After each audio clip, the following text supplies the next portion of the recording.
ulira Nawolovu n'amanya tasobola kuttuuka n'ani Nawango. Ye kye yakola yabuuka omulundi ogwo n'ekwata ku mukira gwa Wango. Empaka ezo zaali zinyuma, mwalimu Mwanfudu, mwalimu Wango, Nawolovu olabye neebwekako nyumidde akagere. Ne basimbula Ssekiyo Max go pa kaloko kabuuka buuswe pa Wanfudu nga balekaawo ne banne Wankima babaleka mabega, Wankima n'alwanakaawo, Wanga n'alwanakaawo, Wambuzi naye n'agobagobako nga wangadduka. Ate nno wano waliwo amagezi ge weetaaga mu njiri eno. Ono ye Nawolovu teyakaayana yamanya ono omusajja addukanga akaji ani amwerijjako ye yabuka businga yeekwatako nkira bwe pa jukira. Kati wano weebuuza ekibuuzo nti ate wa Nawolovu yatuula atya mu ntebe ng'ate Wango amwekutte bwekwasi mukira nga kano kenyweza Wango ng'asimula ettaka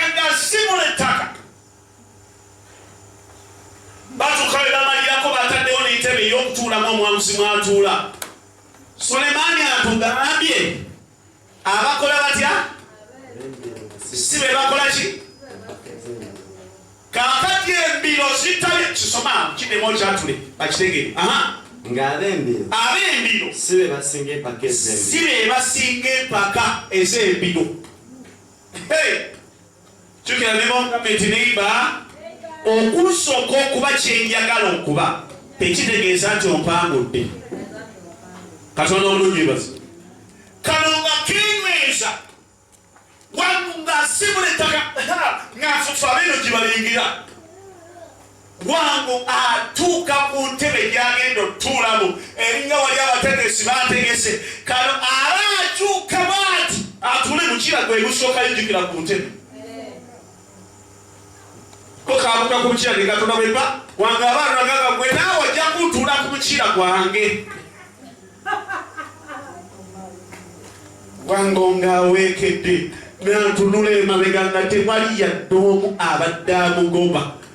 Ye ne ka Nawolovu n'agwa n'eri n'azirikawo. Abateesiteesi bonna ne bagamba Nawolovu ng'adduka. N'olwaliro we twogerera abasazi b'empaka z'ekibira bamanyi Nawolovu yasinga. Kubanga yali asingamu baamusooka.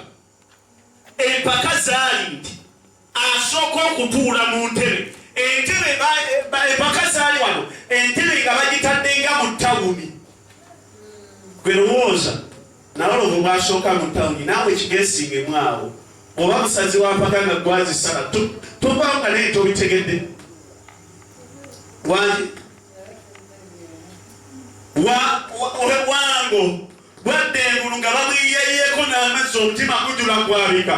N'abuuza abateesiteesi abaagi mumbuulire omukulu ono yatuuse essaawa mmeka? Ne bakugamba akusiizeko kirabika ddakiika kubanga tetutegedde naffe.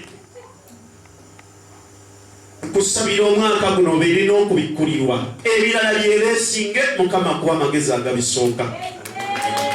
Kuba engalo ng'atayagadde Katonda akuwa amagezi agakola n'emikono gyo okubeerako lw'oba. Abakozi bangi mu nsi era buli muntu akola naye okumanya ekyokola ekituufu mu bulamu bwo kyekizibu. Kubanga n'ababi b'amagezi oluusi batulinako obusungu. Sebo nava ku mutalo ogwo ng'empaka nga Sulemaani bw'azoogeranga asinga ebino bamulidde. Kikulira Mubuulisi 12:11 nga 11 bw'agamba nti mwe nalaba ku nsi ng'abasinga ebiro si be bawangula eki nange kwolwo nakakasa ndi Nawolovu asooba yasinga Wango emisingo. N'olwaleero Wango bw'alaba mwami Nawolovu teyeegomba yadde bagendeko mu mpaka. Bobeera odamu mugamba nti tukoleyo challenge endala. Katonda omulungi yeebazibwe. Gimusa emikono gyo wagudumbeko kinjogera mulamu olwaliro. Mugambe ayi Katonda wange nzikiriza. Newankubadde ebintu birabika ng'ebikalubo gy'eri, naye ogenda kumpa amagezi agawangula ekibadde kisinga obuyinza mu linnya lya Katonda omulamu.